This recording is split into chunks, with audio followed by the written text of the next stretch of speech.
Yes breaking news చూస్తున్నాం. తెలంగాణలో రేవంత్ కేబినెట్లో ప్రక్షాళన జరుగుతున్నదన్న నేపథ్యంలో ఆశావాహుల్లో అంచనాలు పెరుగుతూ ఉన్నాయి. మరి ఈ నేపథ్యంలో తెరపైకి ఎవరు ఊహించని పేరు వచ్చింది.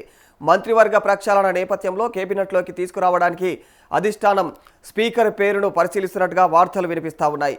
ఢిల్లీలో ఏఐసీసీ కీలక నేత రాహుల్ గాంధీని శుక్రవారం గడ్డం ప్రసాద్ కలవడంపై రాజకీయ వర్గాల్లో ఆసక్తికర చర్చ జరుగుతోంది.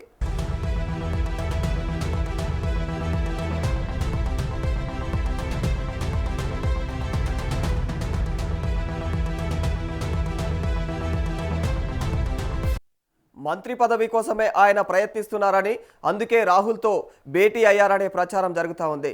మరి నిజానికి కాంగ్రెస్ అధికారంలోకి వచ్చాక గడ్డం ప్రసాద్ మంత్రి పదవిని ఆశించారు. కానీ సామాజిక సమీకరణాల నేపథ్యంలో కేబినెట్లోకి తీసుకోవడం కుదరకపోవడంతో ఆయనకు స్పీకర్ పదవి ఇచ్చారు. త్వరలో జరగనున్నటువంటి మంత్రివర్గ ప్రక్షాళనలో కొందరు మంత్రులను తప్పించి కొత్త వారికి ఛాన్స్ ఇవ్వొచ్చనే ప్రచారం జరుగుతూ ఉండగా గడ్డం ప్రసాద్ పేరును అధిష్టానం పరిశీలిస్తున్నట్టుగా చర్చలు జరుగుతూ ఉన్నాయి.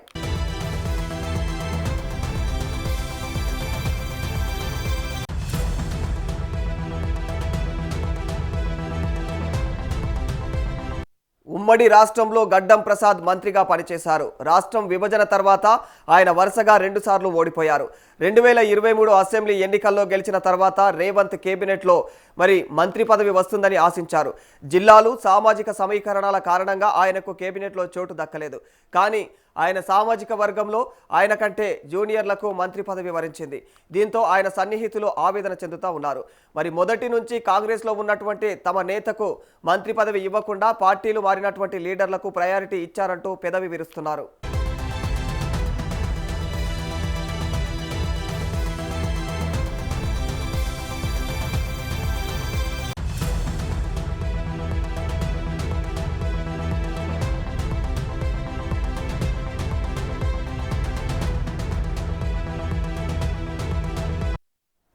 అయితే ప్రస్తుతం ఉమ్మడి రంగారెడ్డి జిల్లా నుంచి మంత్రివర్గంలో ప్రాధాన్యత లేదు. మంత్రి పదవి కోసం ఇబ్రహీంపట్నం ఎమ్మెల్యే మల్రెడ్డి రంగారెడ్డి, పరిగి ఎమ్మెల్యే రామ్మోహన్ రెడ్డి తీవ్రంగా అయితే ప్రయత్నిస్తూ ఉన్నారు. ఇప్పటికే రెడ్డి సామాజిక వర్గానికి ఎక్కువ ప్రయారిటీ ఇస్తున్నారనే విమర్శలు కూడా ఉండటంతో వారిద్దరికీ ఛాన్స్ లేదని ప్రచారం నడుస్తోంది.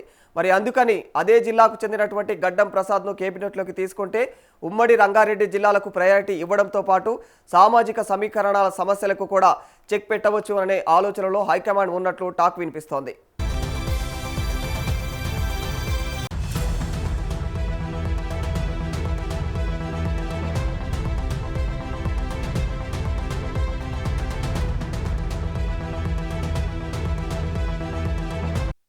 అయితే గడ్డం ప్రసాద్ను కేబినెట్లోకి తీసుకుంటే స్పీకర్ పదవి ఎవరికి ఇవ్వాలనే అంశంపైన అధిష్టానం రాష్ట్రంలోని కీలక నేతలతో చర్చించిన తర్వాతే తుది నిర్ణయం తీసుకోనున్నట్లు తెలిపింది.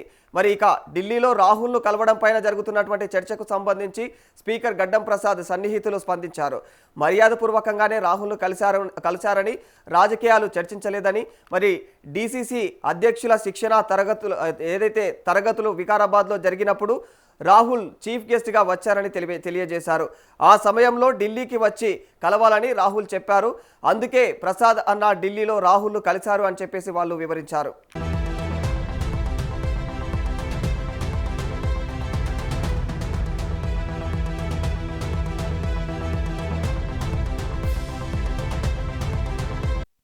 మంత్రివర్గ విస్తరణలో స్పీకర్ గడ్డం ప్రసాద్ మంత్రి పదవి కోసమే కలిశారన్న వార్తలు నిజమవుతాయా లేదా అన్న అంశం ఇప్పుడు వేచి చూడాల్సిందే.